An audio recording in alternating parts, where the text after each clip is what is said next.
Pak Wayan, Mm. eh, pada saat kemudian sudah lahir kembali begitu ya, Iya, terus karena masih belum paham gitu ya iya. tentang semesta ini Mm-mm. secara utuh gitu kan, mengalami lahir Iya. kembali, lahir kembali, lahir kembali gitu. Tadi Mm. Pak Wayan bilang kita bisa memilih gitu. Iya. Nah, kalau misalnya Pak Wayan memilih ke cucunya gitu karena saking sayang sama anaknya gitu ya, Ya, ya, ya. terus mau lahir ke cucunya gitu, Ya. memungkinkan. Memungkinkan. Paling banyak terjadinya di situ. Oh, dan itu bisa terjadi dua ini nggak sih? Dua roh masuk ke dalam satu badan itu memungkinkan nggak Pak Wayan? Memungkinkan. Memungkinkan. Terutama kalau roh-roh mateng. Roh-roh mateng. Ya kita ada yang ada orang yang pernah nggak Mas Hendra lihat ada orang yang baru belajar naik motor, Heeh. lalu yang baru belajar itu didampingin oleh orang yang sudah Iya, bisa. iya, iya. Ada yang begitu. Atau ada orang yang saking senengnya naik motor karena baru suka nggak mau boncengin orang. Ada nggak? Ada. Ada orang yang jadi ada roh-roh yang tubuh ini kan kendaraan. Jadi ada tubuh yang dipakai oleh dua roh. Sekaligus roh pembimbingnya ada di dalamnya. Tapi bukan kesurupan, enggak. Dibimbing dari dalam dia. Itu mungkin yang disebut kodam gitu. Iya, bisa jadi seperti Bisa itu. jadi. Gitu. Tapi kalau misalnya rohnya cowok masuk ke cewek gitu, ada bisa. sesuatu, maksudnya ada sesuatu yang nggak bagus nggak sih yang dialami si anak ini kira-kira gitu? Ketika anaknya apa? Anak kecil cewek gitu. Ya. Nah, yang masuk di situ adalah cowok gitu. Roh cowok. Ada nggak yang merugikan si anak kecil ini kira-kira? Kalau roh itu sebenarnya nggak ada cowok cewek ya. Oh, nggak ada. Nggak ada, nggak ada. Nggak ada cowok cewek. Iya, iya, Tetapi bener. yang ada tuh sifat Sifat. maskulin feminim. Ha. Karena ruh itu kan memiliki dualitas sifat maskulin feminim yang sama-sama nggak ada yang satupun yang dominan, sama-sama seimbangnya. Iya. Karena maskulin feminim itu kan satu kesatuan. Ketika dia lahir dalam tubuh feminim, tubuh wanita, maka sifat feminimnya yang dominan, sifat maskulinnya sedikit. Maka dia butuh pasangan yang maskulin, pasangan laki-laki yang dia butuhkan. Karena ruh yang ada dalam tubuh laki-laki, sifat maskulinnya yang dominan, feminimnya yang sedikit. Nah, ketika dia menikah suami istri, masing-masing roh itu belajar untuk menyempurnakan, menyeimbangkan sifat maskulin feminimnya lagi. Iya, iya. Makanya menikah dengan pasangan lawan jenis itu adalah tujuannya untuk menyeimbangkan lagi. Tapi kalau misalnya sang ruh yang ada dalam tubuh laki-laki tidak bisa memperlakukan wanita dengan baik, suatu ketika nanti dia harus lahir dalam tubuh wanita untuk mengerti bagaimana rasanya ada dalam tubuh wanita yang dominan feminimnya gitu. Nah, ini contoh bagaimana kemudian agama selalu mengajarkan kita jangan memperlakukan pasanganmu dengan cara yang salah, supaya nanti kamu nggak ada lahir sebagai tubuh yang berbeda. Nah, yang bahayanya lagi apa? Ruhnya yang maskulin masuk ke dalam tubuh feminim, tetapi kemudian sifat maskulinnya yang dominan. Iya, iya, iya. Jadi tomboy gitu kayak gitu. Tomboy gitu ya. Nah, apa caranya Pak Wayan pada saat kemudian kita kan semua orang kan berpotensi kemudian roh-roh senior masuk ke dalam diri kita gitu sehingga ada anak yang masih muda tapi dia punya pengetahuan yang sebenarnya pengetahuan itu dimiliki orang-orang yang sudah settle, udah mapan secara usia, secara umur gitu kan. Dia masih muda kok pengetahuannya setua itu kan banyak kejadian seperti itu gitu. Nah, untuk apa tuh namanya mengupas gitu supaya kemudian memori kecerdasan leluhur kita yang masuk ke dalam tubuh itu bisa terkupas, bisa keluar semuanya. Itu apa yang bisa kita lakukan untuk mempercepat itu gitu? Kalau kita sebagai orang tua punya anak yang demikian, kita harus mensupport sebenarnya.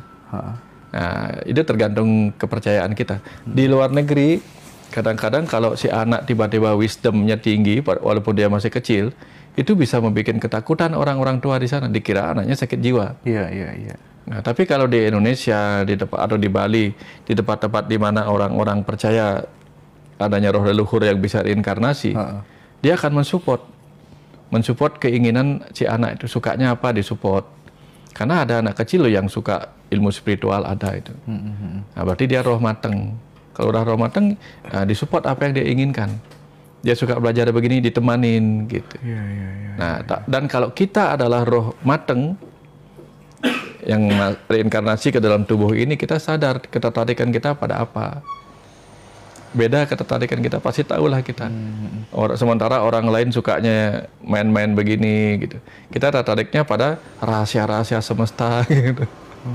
Ketertarikan kita beda. Orang nggak pingin tahu yang itu, kita malah pingin tahunya yang ini gitu. Ya, kan aneh kadang-kadang. Iya. Nah, mungkin Pak Wayan, tadi kan kita sempat ngobrol caranya Pak Wayan melakukan attract gitu. Kira-kira aku dulu ada hubungan apa dengan si dia kok sehingga terasa dekat gitu. Bisa nggak sih Pak Wayan di floor-kan gitu, satu case gitu aja hubungannya Pak Wayan dengan siapa gitu. Terus kemudian Pak Wayan melakukan konfirmasi gitu. Terus tiba-tiba mendapatkan jawaban gitu Pak Wayan. Ada cara bagus sih Mas Hendra. Kalau yang agak mau peka dikit ya, tatap matanya. Tatap mata orang itu sampai kita menembus sesuatu di dalamnya. Nah, saya ketika melihat istri saya, itu yang saya lihat. Saya lihat matanya sebentar, jadi tahu langsung. Ya, jadi tahu bahwa oh ini pasangan saya di masa lalu. Gitu. Istri saya, matanya saya tembus ke dalam. Ya, ada yang kita pakai juga caranya kita kita konfirmasi dengan feeling kita. Ketika tidak ada penolakan dari rasa kita, dari rasio kita, ini orangnya kayaknya tim kita nih, atau pasangan kita gitu. Ya, seperti itu sih Mas Hendra. Nanti kalau yang paling kemudian membuktikan adalah perjalanan kita selanjutnya. Ya, perjalanan kita selanjutnya banyak konfliknya apa enggak? Iya. Nah, ini nih mungkin di segmen ini orang kan pada bingung nih, Pak Wayan caranya biar bisa membuka mata batin, bagaimana sih biar kita itu peka gitu ya. Perspektif mata batin menurut Dr. Wayan Mustika itu apa sih? Ada orang yang berpikir bahwa menghidupkan mata batin itu akan membuat kita bisa melihat apa yang tak terlihat, contoh makhluk-makhluk gaib. Ada orang berpikir bahwa seperti saya, membuka mata batin itu artinya kita bisa melihat makna-makna yang tak terlihat. Yes, oke. Saya lebih cenderungnya di situ. Pengetahuan baru. Pengetahuan baru yang tak terlihat, sebuah ciptaan. Ketika kita bisa bagikan itu, orang-orang langsung ngerti. Oh, bermanfaat. Tapi kalau kita cerita tentang makhluk-makhluk yang kita lihat, nanti malah dibilang halu. Gitu. Makanya saya lebih cenderung kan begitu kan. Jadi kalau melihat sesuatu ya udah cukup untuk kita aja, nggak usah dibagi. Karena apa yang kita lihat belum tentu akan disukai dan dilihat oleh orang lain. Tapi makna kehidupan yang bisa kita lihat, orang lain akan menyukainya karena dia juga akan butuh. Nah, itu lakunya apa supaya bisa begitu? Pengetahuan banyak, belajar banyak, tetapi yang terpenting adalah berkah, Mas. Berkah. Saya juga nggak bisa begini kalau nggak diberkahin. Nah, caranya untuk menarik berkah itu bagaimana, Mas? Saya juga nggak tahu. Tugas kehidupan gitu. Saya nggak pernah minta, nggak pernah begini, orang dikasih tahu aja. Kamu tahu nggak kitab suci atau Weda itu yang mana? Itu 4, saya bilang.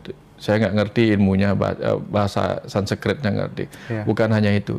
Semua yang kamu lihat ini adalah kitab suci yang tak tertulis, Weda.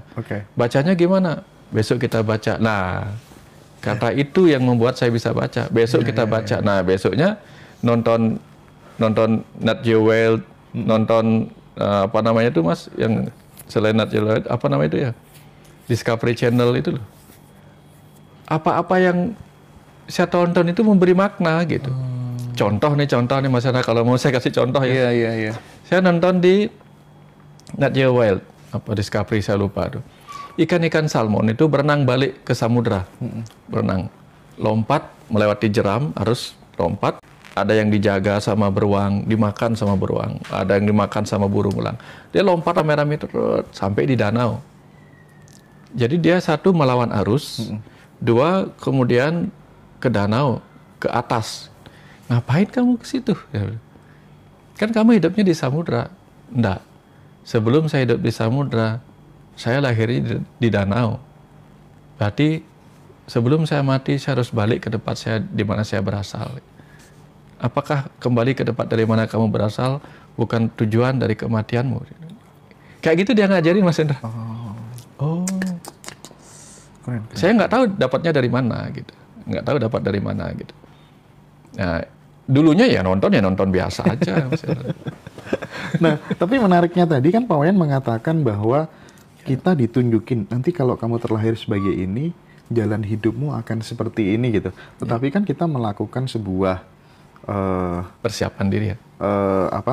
Ibaratnya ketika nanti kita bisa melakukan sebuah modifikasi tertentu gitu ya.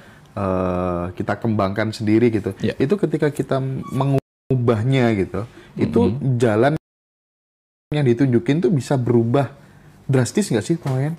Nggak sih, nggak terlalu drastis. Kita hanya disiapin Mas, atau kita mempersiapkan diri, tahu-taunya ya kayak gitu. Saya dulu waktu kecil kadang bisa bikin puisi, kadang bisa melukis sendiri dikit-dikit, kadang gitu. Cepat-cepat selesai lah saya di situ, nggak fokus. Belakangan ini baru saya tahu apa tujuan saya dari kecil tuh. Kadang suka melukis, walaupun nggak bagus-bagus amat. Kadang suka dengan komputer, nggak bagus-bagus amat gitu. Sekarang ternyata dipakai apa? Untuk saya belajar membuat cover buku saya. Dulu saya bahasa Indonesia suka, walaupun saya hobinya matematika. Ternyata apa? Logika saya diajarkan gitu. Sekarang baru dikumpulin pasal-pasal itu jadi apa? Oh, ternyata ini tugas saya gitu. Tetapi kan agak gawat juga Pak Wayan ketika kemudian sebenarnya kita udah ditunjukin gitu ya. Oh, nanti perjalanan hidupnya Hendra itu bakal seperti ini gitu ya. Kamu akan sampai tua misalnya jadi orang yang kurang makmur misalnya gitu ya. Enggak. Secara ekonomi. Mas Hendra nggak kayak gitu nanti. Iya. Nggak misalnya waktu di andai kata gitu ya. Terus kemudian kita pada saat hidup melakukan improvisasi gitu Pak Wayan. Nah terus kan orang yang baru, buat apa aku melakukan improvisasi? Wong memang ternyata dulu udah digariskan seperti ini. Nah itu saya yang masih kurang begitu. Nggak ada orang digariskan miskin itu Mbak.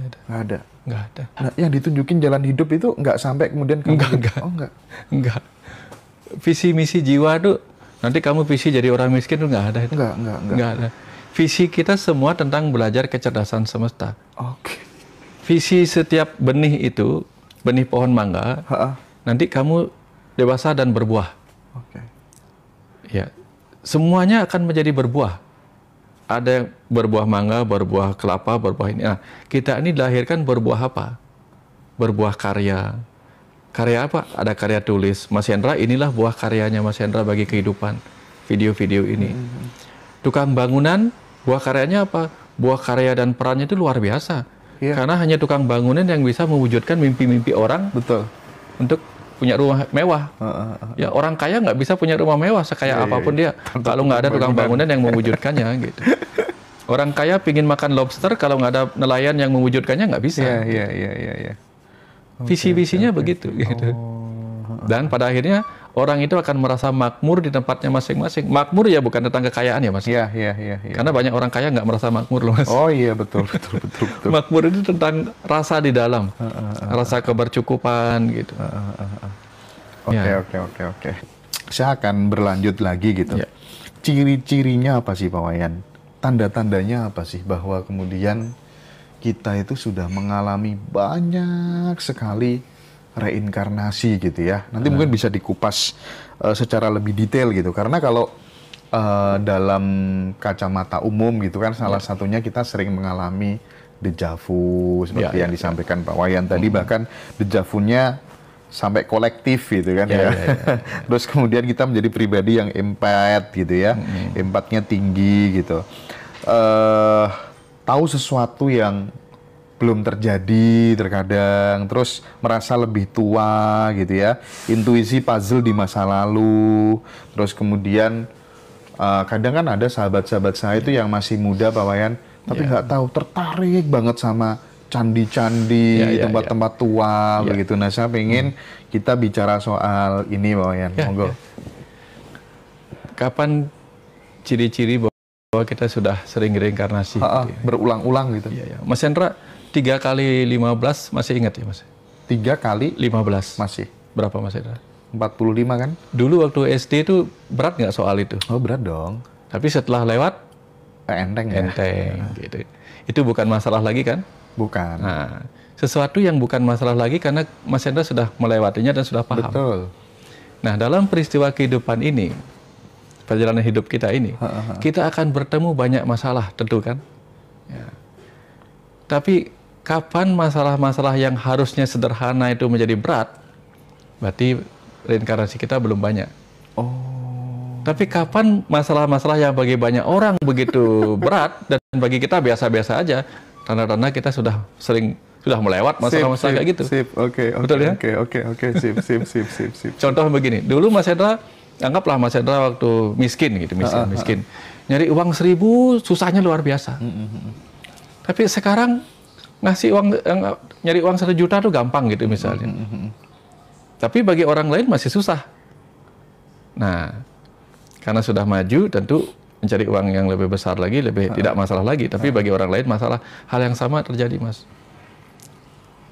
Ada masalah-masalah kehidupan yang bagi banyak orang masih berat, bagi kita tidak terlalu berat. Contoh nih, ada orang sampai stres gara-gara dicaci maki.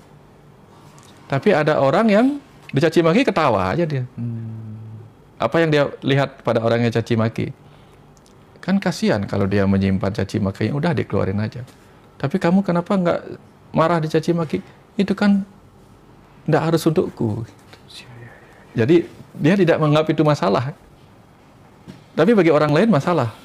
Nah, itu contoh bagaimana kalau kita sudah nggak menganggap itu masalah lagi, berarti kita sudah cukup menyelesaikan masalah kita itu.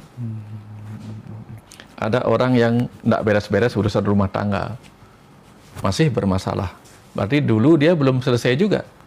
Sekarang mau menyelesaikan apa enggak? Kalau pelajarannya yang sama belum diselesaikan sekarang, nanti akan dapat pelajaran yang sama lagi di kehidupan berikutnya sama. Sekarang suami istri nggak pernah berhenti bertengkar sampai mati. Nanti dapat pelajaran yang sama lagi. Jadi ini saran nih buat teman-teman. Kalau punya pasangan suami istri sampai sekarang nggak beres-beres, belajar membereskannya. Kalau enggak, nanti jadi masalah lagi di kehidupan berikutnya. Punya masalah dengan anak, beresin sekarang. Kalau enggak, nanti masalah lagi. Gitu. Nah, jadi gitu caranya, Mas. Oke. Ya, jadi orang yang dulu mungkin pernah menjadi pemahat candi-candi, mungkin dia yang dulu salah satu orang yang ikut bikin. Oh iya. Sekarang dia rindu. Hasil karyaku yang mana ya gitu. Kayaknya aku pernah nyimpen di sini digali lah. Sehingga dia suka menggali-gali menemukan itu karena dia dulu bagian dari yang itu gitu. Kalau enggak ngapain dia tertarik di situ, Mas? Benar juga ya. Iya. Oke, ada yang tanya, dari mana kita berasal, sedang apa kita di dunia ini, kemana kamu setelah mati? Gitu, Wayan. Jawabannya apa? Mantap itu. Itu ada kemana kita setelah mati ada di buku Perjalanan ke Alam Kematian. Nah, jadi teman-teman bisa pesan bukunya ya, bisa WA nomor biasa, perjalanan ke alam kematian. Yang ready kita ada 3, dialog spiritual itu dialog rahasia, terus kemudian kan dapat sama perjalanan ke alam kematian. Dan buku-buku yang lain juga bisa dipesan juga, nanti kita suruh kirim ya. Ya. Dari mana kita berasal? Dari mana kita berasal? Ya, tentu kita berasal dari Sang Pencipta. Sang Pencipta. Siapa Sang Pencipta? Kecerdasan semesta tak terbatas. Maka karena kita benih dari kecerdasan semesta tak terbatas, tentu kita nanti akan kembali juga kepada kecerdasan semesta tak terbatas itu. Kecerdasan semesta itu kemudian mewujud menjadi setiap ciptaan. Karena itu, kalau kita ingin terkonek kembali dengan kecerdasan semesta tak terbatas, amati setiap ciptaan. Karena setiap ciptaan yang ada di kehidupan ini adalah wujud dari pengetahuan. Jadi gini, kecerdasan semesta menjadi pengetahuan. Dia sumber pengetahuan. Pengetahuan mewujud menjadi segala ciptaan ini. Ciptaan ini kalau dibaca, dikupas, dia bisa menjadi pengetahuan lagi yang kemudian dituliskan, diobrolkan, kayak sekarang ini. Gitu. Nah, contoh misalnya. Ya, nggak usah yang berat-berat lah, diri kita aja lah. Bagaimana kita adalah kecerdasan semesta. Itu saya tulis dalam buku Dunia Tanpa Suara. Membaca tubuh kita sebagai kitab suci tertua itu. Kita lihat diri kita sebagai setitik sel sperma. Satu titik sel sperma dan satu titik sel telur, ya, dia bertemu lalu menyatu menjadi satu benih yang disebut embrio kemudian. Satu benih itu kemudian membelah menjadi 2 jadi 4 jadi 8 jadi 16 dan seterusnya. Sampai menjadi sekitar 40 triliun sel. Dengan fungsinya masing-masing. Ada jadi jantung, jadi ginjal, jadi paru-paru dan seterusnya. Bagaimana dari satu sel bisa menjadi sebanyak sel itu dan membentuk tubuh bayi itu? Dengan cerdasnya mengumpulkan bahan-bahan yang dimakan sama ibu. Ibu makan, dan mineral-mineralnya, atom-atomnya, molekul-molekul senyawa-senyawa itu diserap dari ibu, dibawa ke pembuluh darah, diambil sama ari-ari, dikirim ke tali pusat, dipakai untuk membangun bahan-bahan tubuh bayi.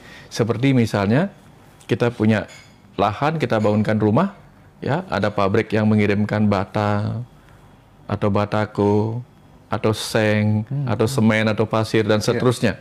Tiba-tiba terbangun rumah. Yang menggabungkan siapa? Tentu satu arsitek di dalamnya, 2 tukang bangunan yang jago menggabung-gabungkan itu. Nah, di dalam sel sperma itu ada arsitek yang maha cerdas, yang menggabungkan dan tukangnya yang menggabung-gabungkan atom-atom itu. Karbon diambil dari ibu, semua karbon, hidrogen, oksigen, fosfor, kalium dan sebagainya dicampur-campur sedemikian rupa.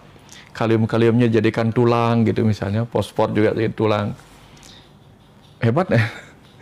Kalsium-kalsium digabungkan sedemikian rupa jadi tulang dan seterusnya kan. Jadi di dalam proses itu ada arsitek agung. Nggak perlu lihat keajaiban di luar ya. Nggak usah. Kita adalah keajaiban itu sendiri. Dan tubuh ini adalah berkah keajaiban luar biasa yang diberkahkan kepada kita. Yang selalu lupa kita syukuri.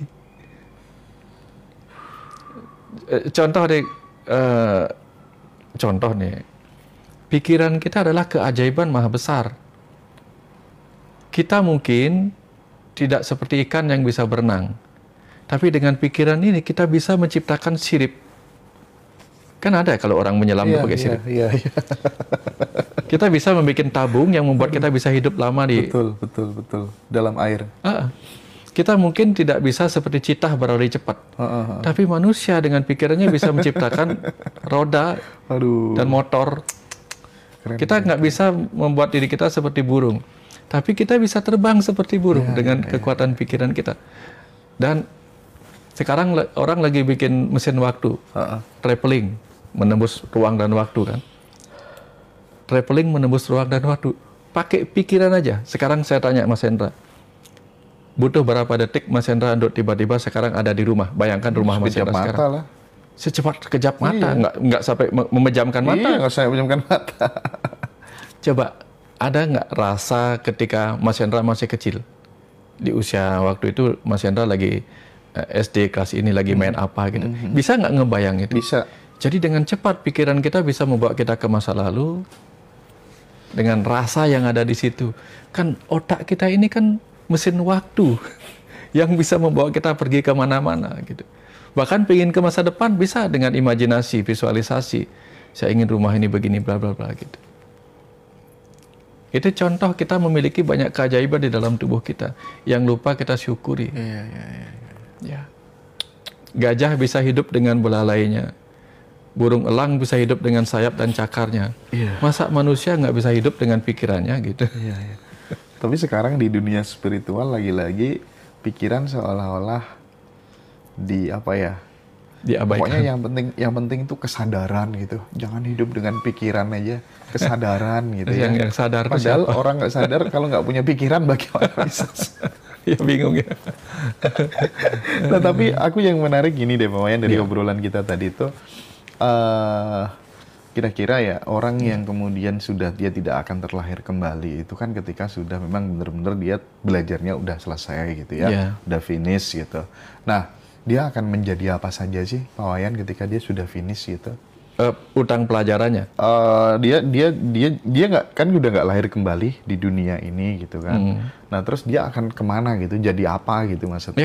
Kalau dia nggak lahir kembali, berarti ada yang bertugas sebagai roh pembimbing di alam sana, yang menemani roh-roh yang baru. Nah, kan gini Mas Hendra ya, kita punya sekolah nih. Oke. Ada yang kembali ke sekolah di apa namanya, di musim pelajaran berikutnya. Ada yang kembali ke sekolah sebagai murid yang harus ngulang. Siap. Ada yang guru yang harus ngajar ulang, gitu. Kemudian ada juga yang datang ke sana reuni, ke sekolahnya reuni, udah tamat mereka. Nah, terus ada juga yang ke sana untuk bantu-bantu, ke sekolahnya bantu-bantu, nyumbang ini nyumbang itu, balik lagi gitu. Terus ada juga orang yang nunggu di rumah.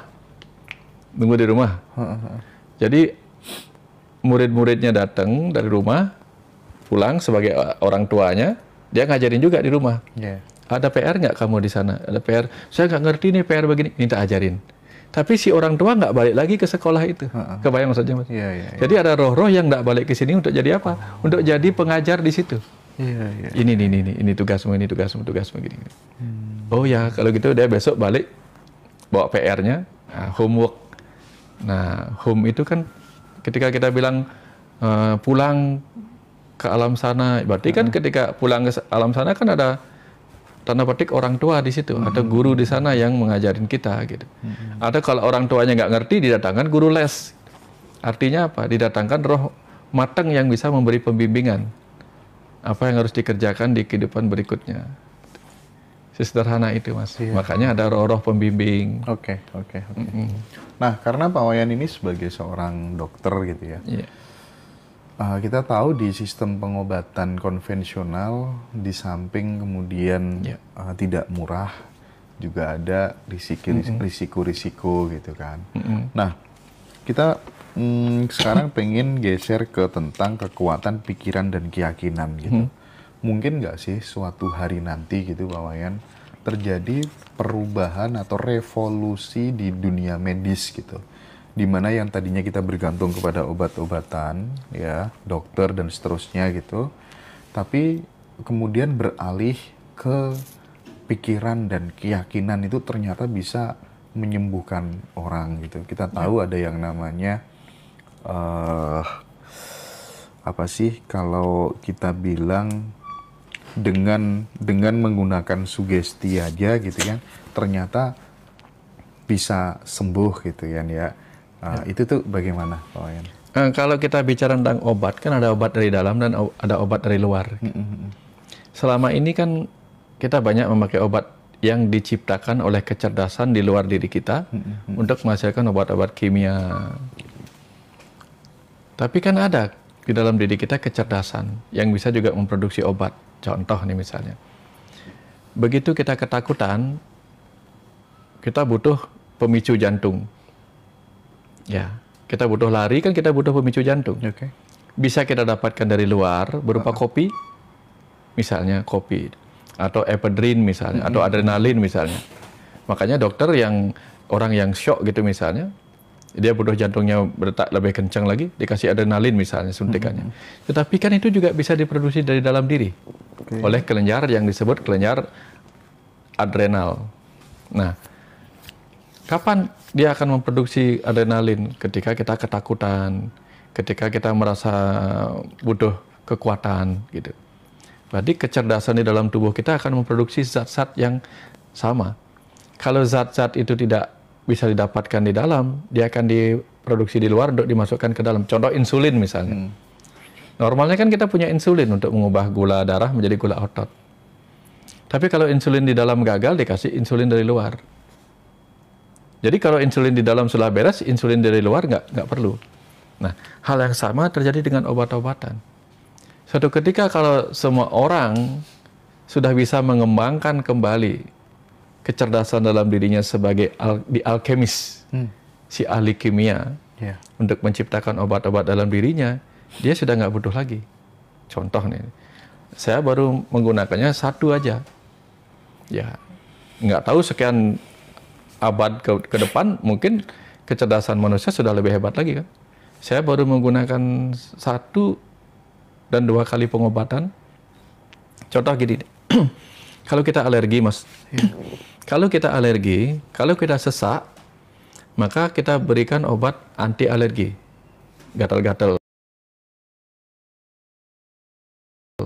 antihistamin kita pakai.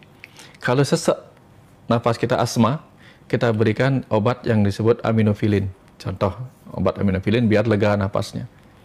Nah, ketika saya mengalami hal yang sama bertahun-tahun, bersin-bersin, ini gatal ini, kemudian kadang sesak, asma, saya minum obat. Tapi apa yang kemudian saya lakukan? Karena capek minum obat, karena bikin ngantuk antihistaminnya, saya ngomong sama tubuh saya, mulai malam ini seluruh tubuh saya bebas dari gejala gatal-gatal, gejala alergi, napas saya selalu lega, dan apa yang terjadi? Hanya dalam tempo 14 malam saya mengatakan demikian. Dari tahun 1998 sampai sekarang nggak pernah muncul lagi. Keren. Artinya saya nggak butuh obat itu lagi. Gitu. Dulunya saya butuh. Kenapa saya nggak butuh obat lagi? Bukan berarti obatnya saya nggak pakai lagi. Di dalam dia diproduksi. Karena kan tubuh kita ada dualitasnya. Dia bisa memproduksi histamin, dia bisa memproduksi antihistaminnya. Itu pada saat bilang seperti itu pakai ucapan keluar. Ucapan. Nah, dalam kondisi gelombang otak yang bagaimana sih? Supaya karena Pak Wayan mungkin ngobrol seperti itu, bilang seperti itu, memberikan instruksi seperti itu, sadar bahwa yang ngobrol itu adalah bosnya mungkin ya. Terus tubuh nurut gitu. Tapi kan itu nggak bisa juga. Terus kemudian orang kadang udah nyoba, aku kok masih tetap sakit, gak sembuh-sembuh gitu. Itu yang bikin cepat terjadi sama enggak tuh apa? Maksudku begitu, Pak Wayan. Waktu itu saya hanya punya keyakinan aja sih, Mas Hendra. Bahwa, oh ya, kenapa saya nggak pakai ini aja ya? Ya pakai itu aja. Saya santai kok, Mas Hendra. Sambil tidur-tiduran, nggak kayak meditasi gini-gini, nggak pakai, enggak. Tidur-tiduran aja sih. Kadang saya tidur begini, terus saya ngomong, saya mengatakan mulai malam ini, seluruh tubuh saya bebas dari gejala alergi, bersin-bersin, napas saya selalu lega. Sambil saya visualisasikan saya lagi bersih-bersih rumah berdebu gitu. Hilang aja dia sih. gitu. Yang aku sering kualami itu, nanti aku akan ketemu banyak orang di sana, tak setel dari jarak jauh, nanti akan begini. Itu sering terjadi juga sih, Pak Wayan. Saya ketemu Mas Hendra di Ngaji Rasul kan saya panggil juga. Oh gitu.